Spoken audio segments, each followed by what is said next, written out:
Hello students, welcome back to your biology class. Hope you all are fine and are keep revising the topics, revising the chapters through the video lectures, and also you are watching the Tata Edge videos. So all the video lectures, they might be clear and informative to you. So let's continue the chapter 7. So that we are discussing the world of living. So topic which we are going to discuss today is that is classification of plants. So this is a continued part. Already we have discussed in my previous lecture that plants, they are classified on the basis of size, shape and height into herbs, shrubs and trees. Plants are also classified as on the basis of the lifespan as annual, biennial and perennial plants. Plants, they are also categorized on whether they bear the flowers or not. So such plants which bear the flowers, they are called as the flowering plants, and which do not bear, they are called as the non-flowering plants. So let's continue this topic, classification of plants. Before that, let's first share, I'm going to share the learning outcomes. After the completion of topic, students, you will be able to state habitat, you will be able to define the meaning of habitat. Next, you will be able to differentiate plants on the basis of their habitat. Habitat means the place where an organism live. So on the basis of that, you may categorize the plant into three categories as mesophytes, xerophytes and hydrophytes. Next, you will be able to classify plants on the basis of their nutrition as autotrophs and heterotrophs. And in the last, you will be able to explain the importance of plants in our life. So let's continue the topic. So all these learning outcomes, they are achieved, these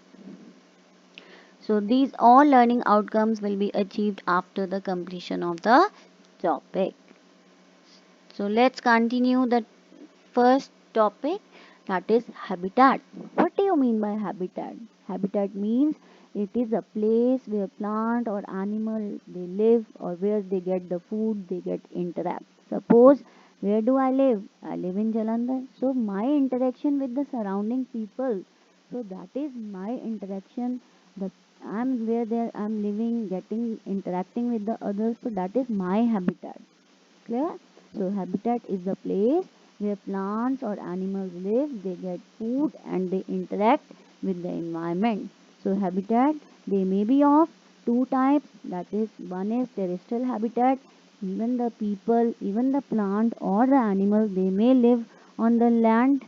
So such type of habitat is called as a terrestrial habitat or land habitat. Like example, some organism they live in desert, some they live in mountains, some they live in grassland area. So that all are the part of terrestrial habitat. Similarly, one more habitat is there, that is the aquatic habitat. Aquatic means water. So organisms including plants or animals, those who live in water, so that habitat is there, their interaction in water, they are getting all the things from the water. So that is called as the aquatic habitat, which includes ponds, river, lakes, oceans. So basically example, if we take like lotus is a plant which always found in the water, water lily. Similarly, if we take example of fishes, so that they have a aquatic habitat. So students, in this way, your first learning outcome that is achieved. Now you are able to define, you are able to state habitat and give its definition. Coming to the next slide, so classification on the basis of the natural habitat. So on the natural habitat, plants they are categorized into three groups. So first is mesophytes, second is xerophytes, and third is hydrophytes. So let's take the first. So mesophyte, you can see here the examples. You can see mango is there, apple is there. So you can identify from these plants that, so such plants which they grow On land, they have medium sized roots. They need moderate amount of water. They do not require so much amount of water for their survival. And their roots, they are not so deeper. They are only of medium size. So such plants, they are called as a mesophyte, and they generally grow on land. So they are also leaves, they are flat and they are normal green leaves. These are the example I have already mentioned. Mango, apple, clear, yes, many trees are there, so which are grown on land. So think on some more examples. Next you can see the example of cactus, example of babool, which is mentioned here in the picture. The scientific name of babool is Wichelia nilotica. So you can see here, like cactus, it has a spiny leaves. So you can understand. So such plants like cactus basically it grow in desert area. So such plants which grow in a desert area, they are called as a xerophytes, and they need very less amount of water for their survival, and they have long roots. Why do they have a long roots? So that they can go deep in the ground and they get water easily. They also have spiny leaves. They don't have a broad leaf. Such plants, they have a spiny leaves. Why they have a thin spiny leaves? Which helps these spiny leaves, they are helpful to reduce the loss of water and also protect from the grazing animals. Coming to the next, hydrophytes. Hydrophytes, such plants which need maximum amount of water. We totally grow in water and their roots are very small, or either they don't have roots, and they their leaves are coated with the thin film. So basically, as these plants, they survive in water, they live in water. So due to fast flowing of water, it may can damages the plant, it may damages the whole parts of the plant. So that's why by nature has created automatically is having a thin film over the leaves. So that thin film, why it is present? So that film, it helps to protect them from the strong waves of the water, so they can easily survive in the water. So student, in this way your next learning outcome, it has been achieved. Now you are able to differentiate between mesophytes, xerophytes and hydrophytes. So coming to the next category, so plants, they are classified on the basis of nutrition into how many groups? Into two basically groups. One is called autotrophs and other is called heterotrophs. So this topic we have already discussed in chapter 1. So first is heterotrophs are further divided into next two categories, that is saprophytes and parasites. So students, what are autotrophs? As we know, we have done in chapter 1, what are producers? Yes, the organisms which prepare their own food. So plants which they prepare their own food by the process of photosynthesis, they are called as the autotrophs. And examples that comes, they are all green plants, they come under this category of autotrophs. Coming to the next, that is heterotrophs. So what are heterotrophs? Plants which do not prepare their food. Yes, they depend on the plant for their food. You can see the picture here.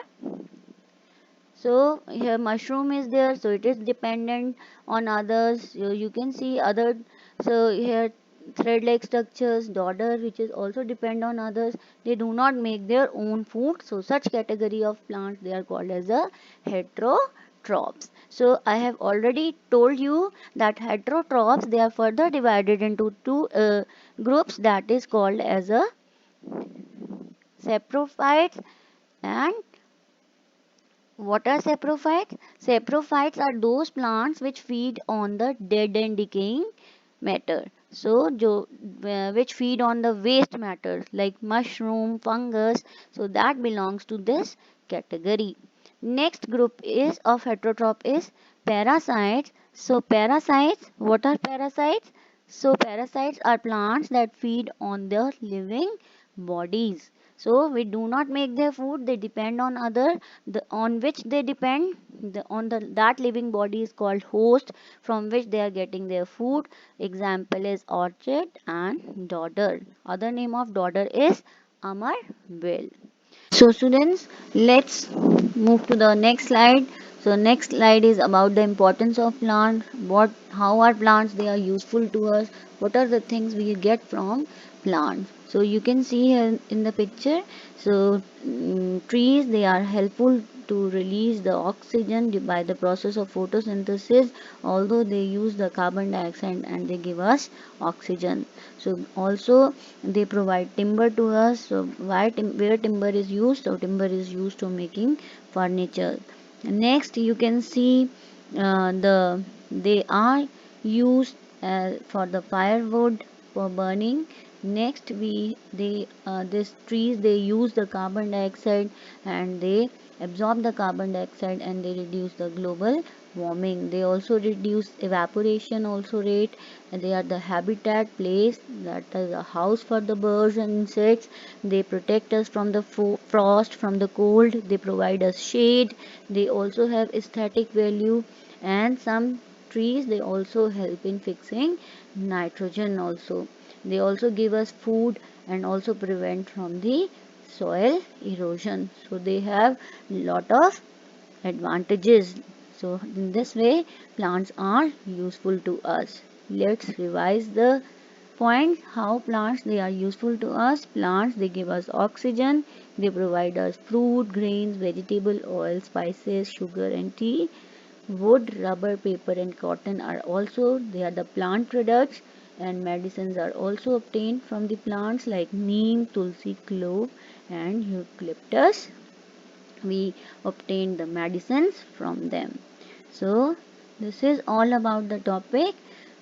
So learning outcome, students, after the completion of topic, now you are able to state the definition of habitat. You are able to define the term habitat. Now you will be able to differentiate plants on the basis of habitat as xerophyte, mesophyte and hydrophytes. Those plants which need more amount of water, such plants, they are called as hydrophytes. Those who need minimum amount of water, they are called as a xerophyte, and they which need moderate amount of water, they are called as a mesophyte.